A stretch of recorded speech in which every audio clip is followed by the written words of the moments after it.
Welcome to everyone who is joining us. My name is Krista Jeck, and I'm the president of the Lakeville Area Chamber of Commerce. And this webinar is brought to you as a series in partnership with the Apple Valley, Burnsville, Hastings, Lakeville, and River Heights Chambers of Commerce. And the goal of these webinars is really to address our business concerns as we continue to navigate through this pandemic. And I want to, before we get started with Tate, I want to give a shout out to our series sponsor, Dakota Electric. Dakota Electric has been such an amazing supporter of our businesses and our business community and our chambers prior to this and throughout. And any time that there's a need, they are one of the first to step up and give their time and their talent and their resources. And so we just cannot thank them enough for their support. Some housekeeping items before we get started. All participants are muted, so if you have questions for Tate, we ask you to put them in the chat and we can get to those. And again, just a reminder, this is being recorded. It'll be available on all of our chamber partner websites. And we just found out too, Dakota Electric is going to be sharing it out with their members and in their communications. So thank you again as well. We're excited today. I'm excited to have Tate Wheeler with us today.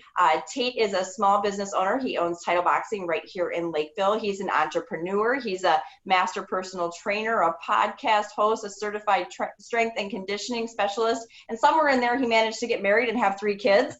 So it's pretty exciting. And I've known Tate for a few years now, and he is such a passionate and a driven leader. And his mission is to inspire others with purpose. And his message is one of perseverance, belief, optimism, and gratitude. And he believes that no progress is made in our comfort zones. Anyone who's taken any of his classes knows that. I have taken several. And so I'm excited. He's going to bring an energy and a motivation and a refreshing perspective to us today. And Tate, we're so excited to hear from you. Thank you for being here. I'm gonna turn off my camera and turn it over to you. Awesome. All right, I'm going to share my screen. Thank you so much for that intro, Krista. Appreciate it very much. Let me just share this quick. Krista, all right, I think we can see that. All right, well, pleasure. Awesome, thank you. Pleasure having you all on this morning. Early morning ones like this, we always say rise and grind when we come into the health club. So whether you're watching this live or you watch it later, hopefully it's a good rise and grind day for you. Krista had a great intro. It kind of gave a background on me. So Title Boxing Club Lakeville has been open now for 6.5 years. We're going through our second mandated shutdown this year. So it's been a challenging year as a business owner. Like a lot of you that are hopping on right now understand it's the word pivot can't be used enough in this time. So super blessed to be a small business owner in the Lakeville area here, and love the community that we serve. I've been a personal trainer for a long time. I love personal training. About a year ago, I started a podcast, and just trying to provide this. The theme of the podcast is inspiration, perspective, and purpose. So my hope is that you gather some of those things today, and it's a good challenge to you. It's a good perspective shift for you in a time of uncertainty and doubt. And I always like to tell, like, I'm a devoted husband. I have 3 little kiddos. I have a 7-year-old, a 5-year-old boy, and a 3-year-old, or 2-year-old, almost 3, baby girl. So I'm super passionate about fitness, about health, about mindset, and about being a husband and a parent. So let's get into the presentation today. I'm going to kick it off with a story. This story is one that I had only shared with people just a couple months ago, but I think it's so relevant to today. One of my first memories as a young person, I grew up with a single mom in Mid-Eastern Wisconsin, and when we were 3 and 4, that's my first memories in life. We don't remember a lot from those ages, but this is what I remember. It was me and my mom, and we were constantly having to move. We were living paycheck to paycheck, and we couldn't afford to stay in certain places. So we'd stay in a place for a while, and then we would get kicked out just because we couldn't afford the rent. We couldn't afford to keep on the heat. We couldn't afford to keep on the electricity. So this is, I'm a 3-4-year-old boy, just me and my mom, like, going through the situation. And I'm thinking to myself, I'm like, I just don't want to move anymore. I just want a place where I know we're going to stay. And so I didn't tell my mom this, but I had been saving all of the money that I ever got from like little celebrations, like whether that be a holiday, a birthday or Christmas. So right around my four-year-old birthday, I had some money that I had been saving, and I just kept shoving it in this piggy bank. And we got to this point where my mom told me we were going to have to move again. And I was just devastated. I just thought enough was enough. And so I remember going into my room, and I was 4 years old. I remember going into my room, I grabbed my piggy bank, and I don't know how much money was in that piggy bank, but I grabbed it. I walked back out to the kitchen with tears in my eyes, and I just gave it to my mom. And I said, take this. It's everything I have, but I hope it helps us stay here. And I remember, like, it makes me even emotional to this day, because it was a heart shift in my life that changed me forever. Because although it wasn't enough to change the circumstance, it was everything that I had. And it wasn't a lot of money. It wasn't going to change where we were. But at that point in my life, I was willing to give everything that I had to help change our circumstance and get us to stop having to go through the same cycle of getting evicted and moving, finding that next place and moving. And so when I reflect back onto that, it was a story of struggle without question, but it shaped me. That struggle shaped me to be a person that has gratitude in what I do have each day, has gratitude in all the things that a lot of us take for granted. And my encouragement to you with that story is, we all have a piggy bank story. It doesn't have to be, my story, but you have a story in your life where you, despite the circumstances, were able to give everything that you have. And maybe it didn't change the circumstances, but you could look at it and be like, you know what? I gave everything that I had, and I know that I'm stronger because of that struggle. So the question becomes, what is your piggy bank story? What is your story in your life that you can look back on and realize, I've been through a struggle before? Because when you can look back on those stories where I've been through a struggle before and I've made it through, it gives you perspective, right? It helps shift your perspective to what you have is maybe enough. And so how do you find gratitude in the struggle? You think about all the things that you're blessed with in those situations. And a lot of times people are scared. And I don't know why, if I was scared to share that story or embarrassed to share that story, but I'm not now. And because the struggle is part of our story, and there's strength in our struggles. And so I feel like it's a blessing to share a story like that, because it allows us to have perspective. It allows us to have gratitude. It allowed me to have perspective for the rest of my life, where I was not going to take the things that I had for granted. So it's a heart shift when you're going through that, because it's tough to go through those scenarios and not just feel sorry for yourself, right? Like I didn't want to feel sorry for myself anymore. I wanted to do something about the situation. And so you have to shift your heart to understand, all right, how do I make a change, or how do I shift my perspective to move forward? So hopefully that you can find some perspective in that story, and think back to your own life of, where did you have a piggy bank story, something that you can look back on to help you get through maybe a current struggle that you're going through. So I'm a big believer in perspective. I've said the word at least 4 or 5 times thus far, but perspective shifts that will change your life. This was a big one for me when we had kids, right? Like, I'm a busy with business and growing and understanding like how many buckets to fill to provide for my family.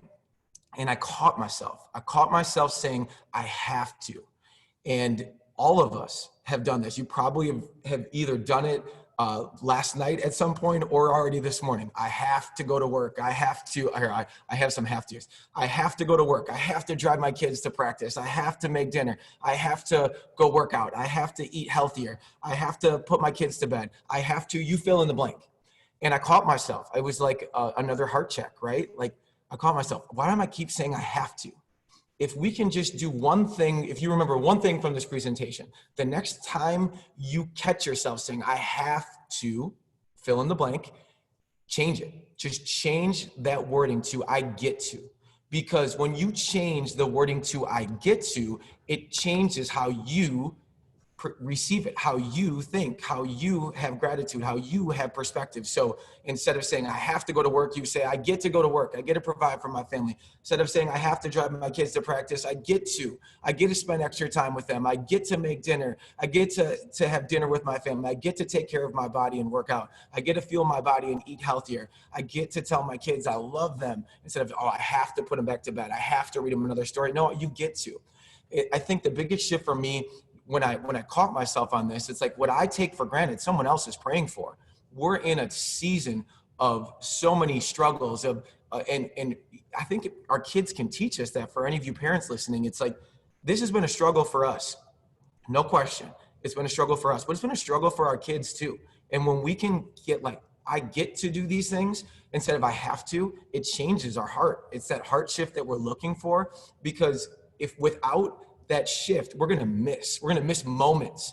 And I don't want us to miss those moments. So that's challenge number one for you. The next time, it's gonna probably happen today that you say, I have to do something, just change that verbiage to I get to, and that will start to shift your heart right away. All right, one of my favorite quotes is, the best view comes from the hardest climb. And I love that quote because we're in a climb right now, right? Like, we're on a climb to get through this COVID time.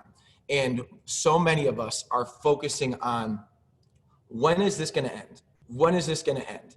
And it's been a struggle as a small business owner. It's been a battle to be closed for now 4 months of this 2020 year. And I we think about the end result, but the path that we're on, the climb, that's what changes us. If we go through this whole COVID period and we get to the top of the mountain, right? Like, we get there, we finally get through this, the vaccination, we're good, we're celebrating, we can see our whole families again. But if we get to that mountaintop without change, like if we get through this whole 2020 year and beyond without having something shift in our heart or shift in our perspective, we've missed the point. Like, we achieved, yes, we got through it, we got to the top of the mountain, but did we have gratitude? Do we have perspective to get there? If we go through this whole time, my challenge to you is, if you go through this whole period and you're the same person as you were when it started, you've missed a year of opportunity to grow. And so my encouragement to you in this time is just to be present, to, as we're climbing this mountain, to take out a look and view. Don't miss the little things with your family, with your kids, with your coworkers. There's little things that happen around you every day that can help shape you and can help give you a better view, give you a better perspective to when we do hit that top of the mountain, that we're not blind to what happened to get to the top. Tony Robbins, one of my favorite quotes, as a super high achiever type person, achievement without gratitude is the ultimate failure. And I love that quote because I'm an athlete my whole life. High school and college wrestler. I wrestled in high school and college. And so athlete, it's achieve. Next milestone, next weight, next win, next thing. And then I took that same thing into business. It's like, all right, started as a personal trainer, move up to a fitness director and an executive director, and then owning your own health club. It's like achieve. It's like, when is it enough? Are you going to tie all of your worth in life just to your achievements? Or can you find gratitude? Because no one achieves anything by themselves. We don't just achieve things on our own. And so it's just a good reminder that as we're climbing that mountain, that we don't lose sight of what we can achieve together. So the second part of that is comfort versus growth. And comfort is kind of the enemy of growth, right? We all fall in love with our comfort zones.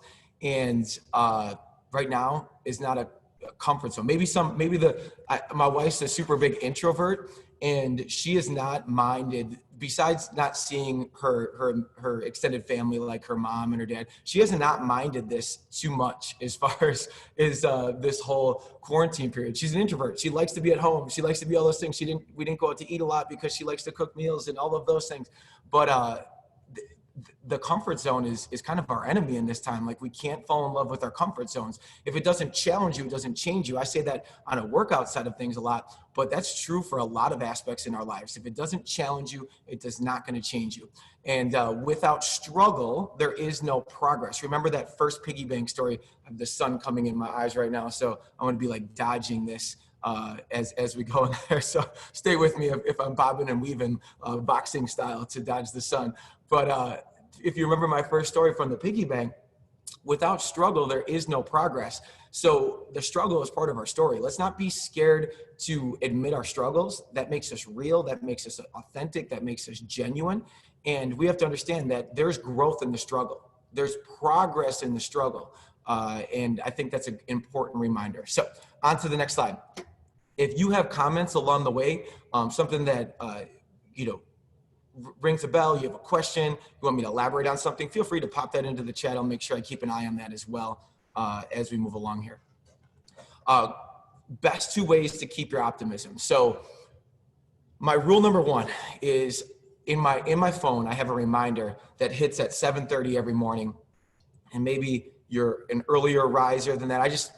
Usually I'm eating breakfast around 7:30 a.m. So I want that reminder. It pops up on my watch. I usually don't even have my phone, and it says 2 gratitudes in 24. What does that mean? So the best way I've found, there's 2 ways, but my rule number 1 is I find gratitude that happened to me in the last 24 hours. So 2 gratitudes in 24 pops on my notifications on my watch. 2 gratitudes in 24, meaning what 2 things, and you can have more than 2 things, are you thankful for? Do you have gratitude for that happened in the last 24 hours?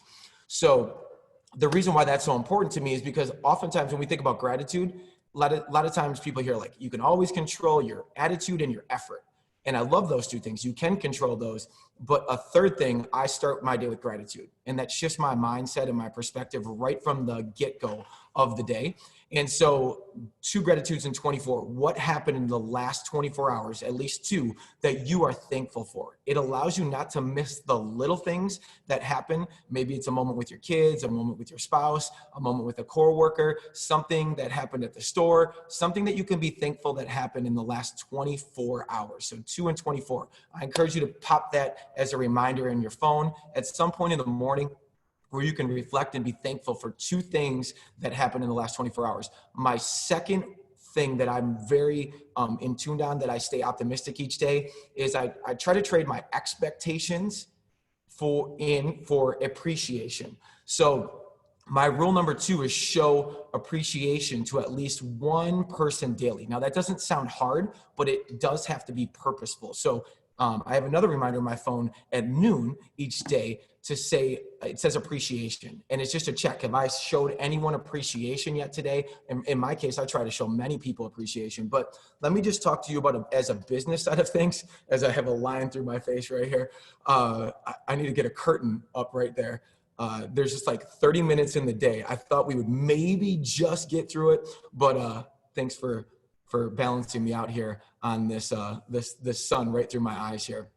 But the point here is, I want to make sure as a business owner that my team knows how much I appreciate them. I just found this out yesterday. I had one of my team members move to Virginia, and she had been with me for a long time. And it's the first team member that I've lost in a long time. And I reflected for a second, and I realized that I haven't posted for a position in a health club environment, super high turnover typically in a health club environment, in 3 years. And it's just reflection, but it's because of this right here. I traded expectations long ago for appreciation.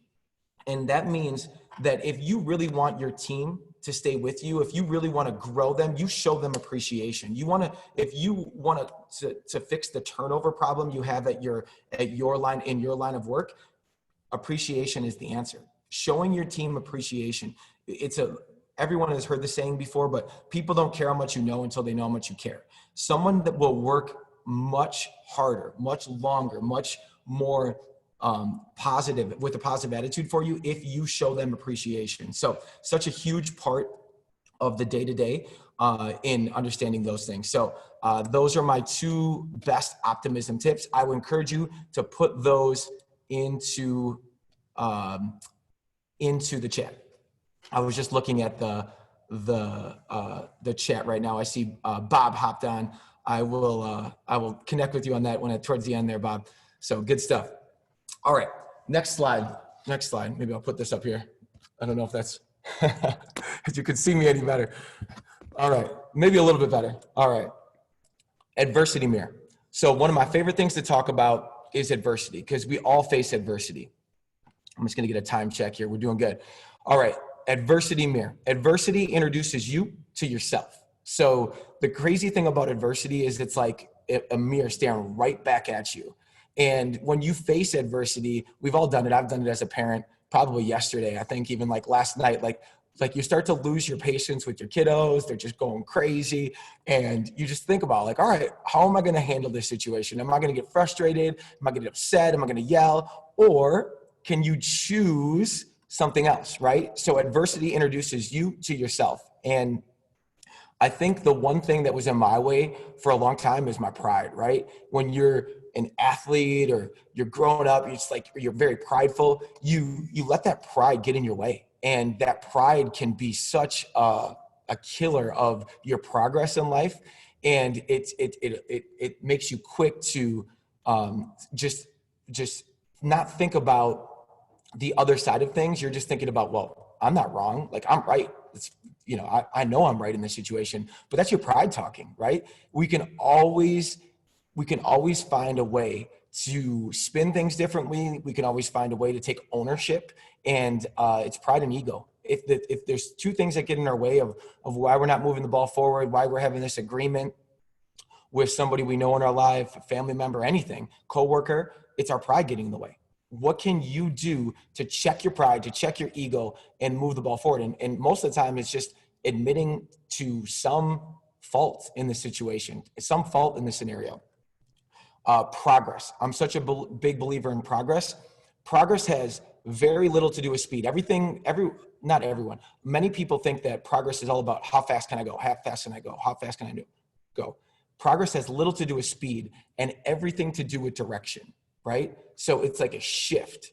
If we've heard the word pivot thousands of times over the last year from the Friends episode, like pivot, pivot, pivot. And right now, it's a great reminder. Progress has very little to do with speed and everything to do with direction. And my question or challenge to you would be, what's your next step forward? What's your one next pivot forward? Progress has little to do with speed and everything to do with direction. So finding that one shift to the right direction. I'd rather go 1 mile an hour in the right direction than 50 miles an hour in the wrong direction. So it's a good reminder right now to make sure you're going the right direction, even if it's super slow. Running a health club, our business is closed. We're going slow, but we're going the right direction by giving lots of virtual opportunities for our members, keeping engaged, communicating with them often. That's our 1 mile an hour in the right direction rather than 50 miles an hour in the wrong direction. All right, next up is living with purpose. So there's one thing, as this is kind of the last main slide that I have today, and I'm such a big believer in purpose. And I had to check myself on this recently too, because with this whole shutdown, it made me question of like, all right, like why? Like I got very me focused, and I was like, me, like how does this affect me, like this scenario? It's easy to look at the challenges you face and just think about like singular focus. How does this affect me? And I had to literally shift from me to we, just like that have to get to that we talked about earlier. Now it's a shift from me to we. And the only way that I found to ensure that we live our life with more meaning and purpose is I'll click the thing, is we have to serve a purpose that's greater than ourselves. And when we get singular focus, it's like a blinder, that adversity mirror staring back at you. We just literally just see that reflection in the mirror without looking out. Like we're talking about that hard climb to the top of the mountain. Well, if your head was down the whole time, you get to the top of the mountain, that's just like looking down instead of looking out, right? Like how do I tie my worth, my value in life to serve a purpose greater than myself? So like if I'm looking at myself personally, part of my purpose in life is to get people that maybe they're starting to lose belief, or maybe they've lost belief. I'm going to believe in you when you've lost belief in yourself. And I know that you listening can be that to somebody in your life. And it's tying your value, your worth, your purpose in life to something bigger than ourselves. If we are singular focused, we are guaranteed to miss it. We're guaranteed to put those blinders on. We're guaranteed to just see that person in the mirror. We're guaranteed to climb to the top of the mountain, just look down and not look out. And so my encouragement to you from that is to make sure that you look out, that you are tying your worth, your value, your purpose in life to something bigger than you. And when you can do that, it really does change your heart. It really does change your perspective. And that's such a big part of getting through this COVID time, but getting through any challenge that you face in life, to making sure that you're serving a purpose that's bigger and greater than yourself. All right, last slide.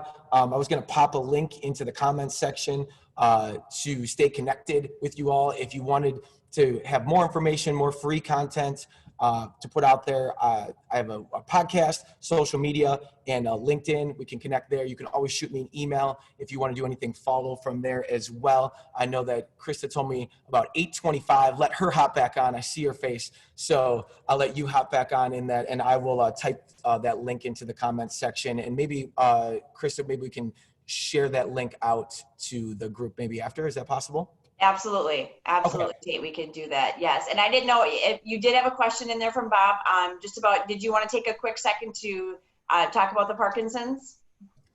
How did I develop a passion for helping those with Parkinson's disease? It's, it started just as, again, serving a purpose greater than myself, of people started reaching out after that there was a 60-minute story that aired 4 years ago.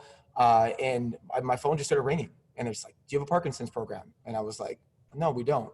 But let me take down your name and info, and I'll let you know if we have anything in the future. Second call came. I was like, okay, there's something there. Let me take down your name and information. Third call was like, give me a month. All right. and literally I was like, give me a month. Cause my purpose is to help serve people, to help get them to believe Parkinson's is a disease that really can, just throw punch after punch after punch at you. And I just wanted to help individuals fight back. And it's been such an ultimate blessing, because what a great group of individuals that maybe would have every excuse to just, to quit, to stop. And they show up every day ready to fight. And the key to slowing the progression of Parkinson's is intense exercise. And so I can't just be nice. Like, I have to be intense, like go. Anyone that's taken my class, I maybe you can test a little of the passion just in this short talk, but I mean, I'm going to be encouraging you positively, but encouraging you to give your best. And so it's been such a blessing to work with that crew, and very much love and have so much gratitude to work with those individuals for 4 years now, and just support them through this time. So it's great. Well, and you can tell it ties into kind of your mission and who you are and everything you talked about today. And I just, what a powerful talk, Tate. I just want to thank you so much. I think, the piggy bank story, I think, is so appropriate right now for so many of us, because I think we have so many businesses who reach out, and individuals who say, I want to help, right? I want to help our hospitality community. I want to help our fitness community who are struggling. But I don't know if what I'm going to do is going to make a difference. And I think, to your point, to saying, you know what, just do something and give what you have. And it does make a difference. And so I think it's such a perfect message and tie-in right now. So thank you so much for that. What a great message that you had today. Could not be more timely.